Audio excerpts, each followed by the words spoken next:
Ya, Assalamualaikum warahmatullahi wabarakatuh. Waalaikumsalam Ya, warahmatullahi wabarakatuh. Sampurasun Bu Dokter. Saya dengan Galih Pratama Putra dari Tes. Institut Teknologi Global di Kota Tangerang. Bu Dokter, kebetulan saya mengajar di 3 kelas berbeda. Yang pertama reguler itu untuk yang kelas pagi ya. Kemudian ada kelas blended ya. Blended itu jadi saya mengajar offline dengan online. Kemudian ada kelas shift atau karyawan. Jadi kelasnya khusus malam. Nah, di 3 kelas itu bagaimana ya perlakuan saya untuk memberikan nilai, sementara untuk yang kelas karyawan ini saya agak kesusahan nih, sama blended juga sama sih. Soalnya saya nggak pernah tatap muka. Kemudian juga mereka juga kan selalu hadirnya online dan saya nggak tahu juga kadang sering ada kendala teknis ya untuk di internetnya, kadang di jaringan dari apa gitu. Saya sendiri suka menampilkan video dan mereka juga nggak terlalu maksimal ya, terutama diskusi dan lain sebagainya gitu. Kemudian untuk yang kelas karyawan sendiri, saya itu mengajar 2 kelas langsung malam, jadi sesi pertama jam 6, sesi kedua jam 8 dengan orang yang sama, dengan kelas yang sama, tapi dengan mata kuliah yang berbeda. Nah itu kemarin agak kesulitan pas saat bulan puasa tuh, di mana jam pertama itu jam 6 sampai jam 8, jam kedua jam 8 sampai jam 10, itu masuknya jam 7 dari jam 6 nih, ngaret banget. Enggak ya, Mbak dulu. Dan itu jadi habit ya, jadi habit setiap kali masuk kisaran malam terus jam jam 7 terus. Nah, saya harus memangkas jam ngajar saya, jam pertama sama jam kedua gitu. Dan untuk perlakuan nilai pun memang saya juga nggak bisa nyamain dengan reguler ya atau yang kelas pagi. Betul. Yang kelas pagi saya banyakin tugas, terus juga waktu UTS kemarin juga saya menyita semua alat komunikasi ya karena mencegah adanya penggunaan AI. Tapi untuk kelas karyawan kan karena materi tersampaikan juga tidak maksimal, waktu juga terbatas, terus mereka juga punya kesibukan dan punya dunia lain juga selain di kampus, Bu. Iya, iya. Jadi saya nggak bisa memberlakukan itu ya. Nah, di sisi lain untuk poin-poin penilaiannya atau apa yang ini kira-kira seperti apa dan subjek atau objeknya yang lebih saya lihat eh, untuk memberikan penilaian tersebut, di mana memang prestasinya agak jauh ya untuk dari segi Betul, presentasi betul. dan lain sebagainya juga Iya. mereka agak jenuh dan agak capek ya setelah pulang bekerja gitu. Mungkin seperti itu Bu Dokter. Mungkin yang lain juga mengalami sama ya. Ada kelas karyawan, ada kelas Saya malam juga gitu. sama Pak Oh, ngalaminnya. sama.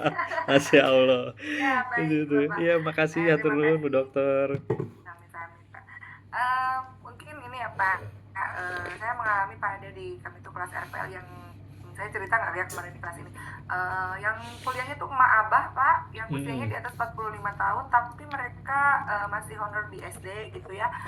Kebayang nggak Pak mereka yang lulusan SPG zaman dulu itu loh. Mau share screen saja ya Ibu dan Bapak, saya kemarin ujian sidang itu mau share screen saja, coba dilihat, coba langsung ke kiri Ibu, ke kiri, ke kiri, ke kiri gitu dulu ya. Nah, eh, memang betul Pak, tantangannya sangat luar biasa sekali. Tapi saya sangat yakin begitu ya dengan bagaimana ketika kita memperlakukan sebuah kelas itu adalah kita harus melihat karakteristik peserta didiknya begitu ya. Nah, itu secara teori ya pada saya meyakini itu begitu, sehingga di awal perkuliahan itu saya melihat dulu nih karakteristik peserta didiknya begitu. Kalau di reguler mungkin saya bisa berikan tugasnya itu beberapa gitu ya Pak ya, beberapa macam gitu. Kalau di yang RPL ini saya tidak semuanya begitu, tapi saya cari yang setara begitu ya Pak ya. Karena apa? Karena sudah ditentukan kan Pak ya di subjek PMK ini berapa persen. Karena kalau RPS-nya kan harus sama Pak semuanya, harus. Kalau di OBE itu bahkan ketika Bapak dengan saya mengampu mata kuliah yang sama, RPS kita tuh harus sama Pak. Bahan tayang itu harus sama begitu kan, ibaratnya seperti itu kan. Nah, sederhananya ya. Nah, sehingga yang tugasnya itu kan harus sama begitu ya Pak ya. Kalau begitu tugasnya harus sama, sedangkan kemampuannya kan berbeda ya begitu ya Pak ya. Iya, betul Kemampuannya tuh Ibu. berbeda gitu. Sehingga kalau saya sepakat dengan tim teaching saya itu membuat menjadi lebih fleksibel begitu ya. Misalkan ya Pak ya, misalkan Nah, saya kemarin mengampu mata kuliah yang sudah saya lakukan itu mata kuliah inklusi, pendidikan inklusi. Jika di reguler itu mahasiswa itu kan observasi ke kelas lalu membuat laporannya begitu ya Pak, dengan segala macam rubriknya begitu. Kalau ke emak abah ini ya Pak, formatnya itu sudah saya berikan. Nih formatnya nanti begini ya, ibu dan bapak, nanti ibu dan bapak di kelas ibu, karena mereka sudah mengajar di kelas ibu dan bapak, nanti ibu dan bapak ambil satu materi. Itu dijelaskannya dengan sangat luar biasa, lebih dijelaskan lagi begitu. Jadi mungkin perlakuannya memang agak berbeda. Kalau yang mahasiswa reguler begitu ya Pak, ketika kita memberikan LKM-nya sudah dengan komplit itu mereka senang. Oh iya Bu, siap gitu ya. Kalau ini masih, Ibu itu meni susah, Bu, belum nanti teh, Bu, dengan tawar-tawar terus ya. Iya, nego-nego ya Bu ya. Iya, nego-negonya. Nego-nego.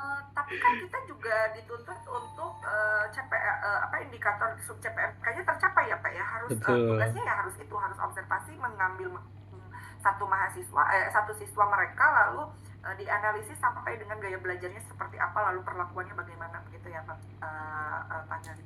Jadi yang saya pernah lakukan itu adalah yaitu menyesuaikan tugas-tugasnya, tapi tidak merubah secara keseluruhan begitu ya Pak, karena capaiannya tadi harus sama di setiap kelas itu, harus sama. Mungkin kalau yang ini agak diturunkan sedikit saja gitu ya standarnya begitu ya. Kalau yang ini mah standarnya kan kalau yang reguler mah oke lah gitu, karena kita jadi patokannya yang kelas reguler ini ya Pak Gali. Tapi untuk yang kelas karyawan seperti tadi yang Pak Gali sampaikan itu mungkin agak turun sedikit nih standarnya begitu ya.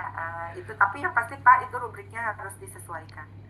Yang pasti Bapak punya pegangan untuk rubrik penilaiannya itu disesuaikan. Ekspektasi kita memang sama, ternyata Pak, kita mengalami hal yang sama. Jadi saya itu kemarin sampai apalagi pas saya ngajar konsep dasar matematika Pak ya. Terus saya ngajar ini himpunan. Kan himpunan tuh hal paling mendasar ya gitu, hal paling mendasar itu kalau di reguler itu mereka sampai bisa membuat diagram pen dan lain sebagainya, lalu membuat peta konsep dan lain sebagainya. Di reguler itu kan ekspektasi saya juga minimal sama lah, karena ini mah dasar gitu ya, dan mereka sudah biasa begitu menjelaskan itu. Tapi ternyata nggak bisa juga.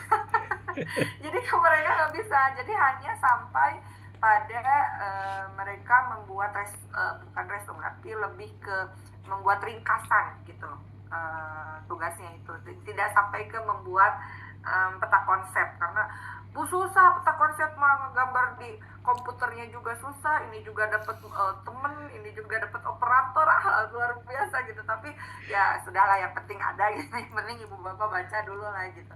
Nah itu ya Pak ya, jadi memang tantangannya bagi kita adalah bagaimana kita bisa menganalisis karakteristik peserta didik yang kita ajar. Begitu ya Pak Gali ya. Iya, hatur nuhun Bu Dokter. Kami Bapak. Ya, selanjutnya Bu